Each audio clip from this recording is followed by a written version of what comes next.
ہے۔ قبر کے متعلق سے ایک بات یہ بھی یاد رکھیے کہ نبی صلی اللہ علیہ وسلم نے بیان کیا اکثر ذکر حازم اللذات، اے لوگو تم موت لذتوں کو توڑ دینے والی موت کو یاد کیا کرو۔ موت کو کیوں یاد کیا کرو؟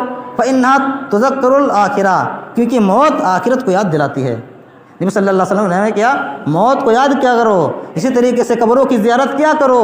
یہ موت یہ قبر تمہیں آخرت کی یاد دلاتی ہیں۔ جب تم موت یاد کرو گے، قبر کو جاؤ گے، زیارت کرو قبروں کی، تو تمہیں بھی احساس ہوگا کہ ہاں ایک نہ ایک دن ہمیں بھی مرنا ہے، ہمیں بھی ایک نہ ایک دن اللہ کے پاس جانا ہے۔ لیکن آج افسوس کی بات ہے کہ ہم لوگ موت کو بہت کم یاد بھی کرتے ہیں اور قبر پہ بہت کم جاتے بھی ہیں کہ قبر پہ جائے، تھوڑا اپنے والدین کے لیے، ماں باپ کے لیے، بہن بھائی کے لیے حق میں دعائیں کر دیں۔ قبروں کی زیارت بھی ہم لوگ بہت کم کرتے ہیں۔ اگر کسی دن اتفاق بھی ہو گیا، 1 مہینے میں، 15 دن میں، 2 مہینے میں کسی کے جنازے میں جانے کا اتفاق بھی ہوا اگر قبرستان کے اندر، تو وہاں جا کر کے کیا کرتے ہیں؟ وہاں توبہ استغفار نہیں کرتے ہیں، اپنے والدین کے حق میں دعائیں نہیں کرتے ہیں، وہاں جا کر کے میٹنگ ہال بنا دیتے ہیں۔ ایسا لگتا ہے جیسے بدھان سبھا ہے، میٹنگ ہال ہے، دنیا بھر کی باتیں کرتے ہیں۔ ایک کہہ لیجیے ایک جماعت ادھر بیٹھی ہے، ایک جماعت ادھر بیٹھی ہے، ایک جماعت ادھر بیٹھی ہے، پوری جماعتیں بیٹھی رہتی ہیں ادھر سے ادھر، اور سب دنیا بھر کی باتیں کرتے ہیں۔ ذرا بھی نہیں سوچتے کہ لاؤ اپنے ماں باپ کے لیے، اپنے والدین کے لیے، اپنے بہن بھائی کے لیے جو اس دنیا سے جا چکے ہیں، ان کے حق میں دعائیں کر دیں، ان کے حق میں دعائیں مانگ لیں، اور اپنے حق میں بھی دعائیں کر لیں، کچھ مانگ لیں اللہ رب العالمین سے۔ لیکن کیا کہا جائے، وہاں جا کر کے دنیا بھر کی بیہودہ فاس باتیں، بیہودہ باتیں، بے مطلب کی باتیں کرتے رہتے ہیں، اور مسلمان ہونے کے باوجود بھی۔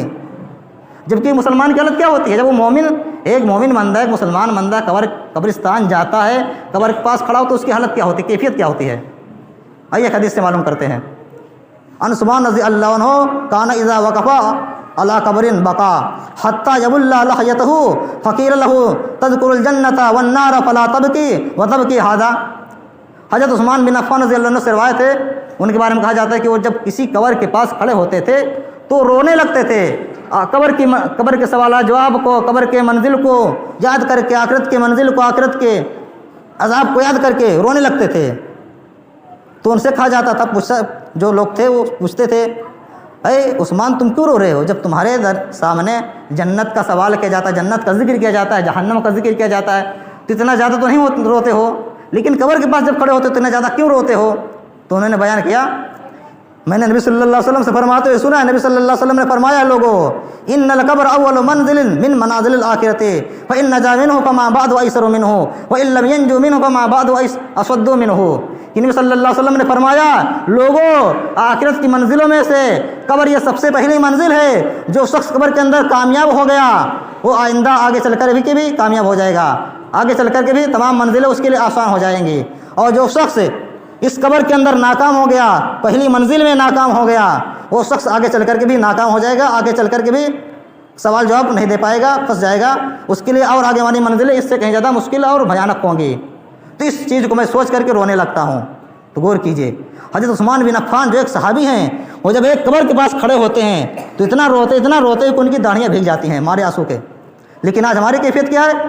ہم قبر کے استان جاتے ہیں، ذرا بھی ہمیں احساس نہیں ہوتا ہے، دنیا بھر کی باتیں چیت کرتے رہتے ہیں، اور ان کے سامنے جب ایک قبر ہوتی تھی، کسی ایک قبر کے پاس کھڑے ہوتے تب روتے تھے۔ اور ہمارے پاس کیا ہوتے ہیں؟ ہمارے طرف تو چاروں طرف قبریں رہتی ہیں، قبرستان کے اندر 10 قبریں 50 قبریں رہتی ہیں، لیکن اس کے باوجود بھی ہمیں ذرا بھی احساس نہیں ہوتا ہے۔ وہی دنیا کی باتیں، دنیا کی رنگینیاں، دنیا کی باتیں چلتی رہتی ہیں۔ تو یہ بھی ہمارے اندر بہت کمی ہے۔ ایسا لگتا ہے کہ جیسے ہمارے دل مردہ ہو چکے ہیں اللہ کے ذکر سے، اللہ کی یاد سے۔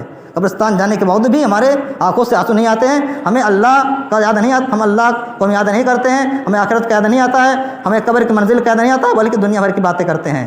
اس لیے میں آپ لوگوں سے کہنا چاہوں گا کہ آپ جب بھی قبرستان میں جائیں تو اگر بات کرنی ہی ہے تو اسلام کی باتیں کریں، جنت کی، آخرت کی، جہنم کی باتیں کریں اگر بات کرنی ہے تو، ورنہ خاموشی کے ساتھ بیٹھے رہیں ایک کنارے، بیہودہ باتیں، دنیا بھر کی باتیں مت کریں۔ اسی طریقے سے ایک بات بھی میں بیان کرنا چاہتا ہوں کہ قبرستان کے اندر جو لوگ مٹی دینے جاتے ہیں تو جنازہ پڑھنے سے لے کر کے میت کو قبر کے اندر دفنانے تک جو بھی ٹائم لگتا ہو، 20 منٹ آدھا گھنٹہ لوگ رہتے ہیں، لیکن جیسے مٹی دے لیتے ہیں فوراً بھاگنے لگتے ہیں، جبکہ مٹی دینے کے بعد میں پھر دعا مانگنے کے درمیان 5-10 منٹ کا ٹائم اور رہتا ہے۔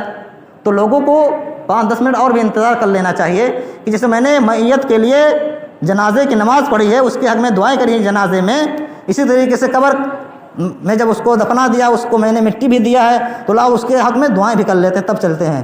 تو دعائیں بھی لوگوں کو کر لینی چاہیے، لیکن یہ چیز بھی لوگوں کے اندر بہت کم پائی جاتی ہے، لوگ اس کی پرواہ نہیں کرتے ہیں، مٹی دینے کے بعد فوراً بھاگنے لگتے ہیں۔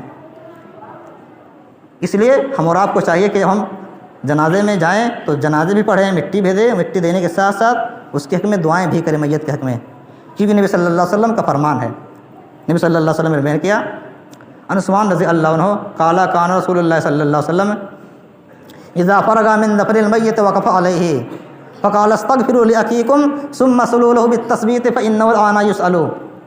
حضرت عثمان رضی اللہ عنہ بیان کرتے ہیں کہ نبی صلی اللہ علیہ وسلم جب کسی میت کو دفنا کر کے فارغ ہوتے تھے، دفنا لیتے تھے، وقف علیہ تو آپ اس قبر کے پاس کھڑے ہوتے تھے، فقال استغفروا لاخیکم پھر آپ فرماتے ہیں لوگوں تم سب کے سب اپنے اس مردے بھائی کے لیے اس کے حق میں دعائیں کرو، فقال استغفروا لاخیکم ثم صلوا له بالتثبیت اس کے ثابت قدمی کے لیے، تاکہ بندہ یہ تمہارا مسلمان بھائی منکر نکیر کے سوال جواب میں ثابت قدم رہے، صحیح جواب دے لے جائے، اس کے حق میں اس کے لیے دعائیں کرو۔